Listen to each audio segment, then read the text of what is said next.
rusakalbius, išprovokuoti žmonės, kurie masto kitaip, kad jie imtųsi radikalių veiksmų ir tada pirštais parodyti, va jie radikalai. O Ramanauską nurašytų į šoną. Bet įsijungtų iš karto riaušių policija, įsijungtų politika ir visa mašina tiesiog pervažiuotų. Todėl nepasiduokit provokacijom tokiam. Kas liečia Ramanausko, mes kaip žinom, nors jisai sustabdęs buvo narystę, jis vis tiek yra konservatorių partijos narys, net sustabdęs narystę. Tokiu atveju aš manau, kad konservatorių partija, tai čia vienas tik Ramanauskas, bet jų partija yra ekstremistinė organizacija ir aš manau, kad mums reikia pagalvoti apie tai, kreiptis į teismą ir į prezidentą. Nepaisant to, kad mes atsakymą greičiausiai žinom, bet šitą reikia rodyti, demonstruoti ir privesti ir galiausiai įgyvendinti, kad tokios organizacijos yra visgi grėsmė nacionaliniam saugumui. Atkreipkite dėmesį, jog jis pasakė, jis ne prieš rusus. Jis ne rusus norėjo žudyti.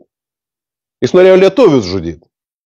Na, iš tikrųjų man jokio skirtumo yra rusas, lietuvis, lenkas, žydas ar bet koks. Jie yra visi žmonės. Jis norėjo žudyti žmonės.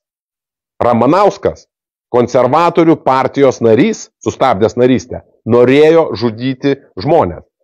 Ir koks atsakas kol kas? 0. 0.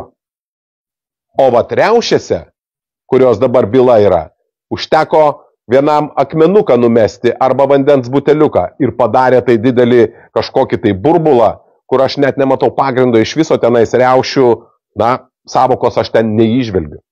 Ir labai įdomi detalė, kad pats netgi Gabrielius Landsbergis davęs ten parodymus, melavo vos ne kiekvieną žodį. Arba sakė tiesą, bet tada melavo Kasčiūnas, nes jų parodymai skiriasi. Vat ir spręst reikia, kiek žmonės tokie, kurie davė priesaiką vieną kartą valstybei, kaip Seimo narys ir ministras, ir antrą teismui. Kažkuris iš jų meluoja. Tik tai Kasčiūnas man pasirodė šiek tiek nuoširdesnis, nepaisant to, kad didelės meilės ir aš jam nejaučiu. Tai va tokie dalykai yra apie Ramanauską, ką aš galvoju.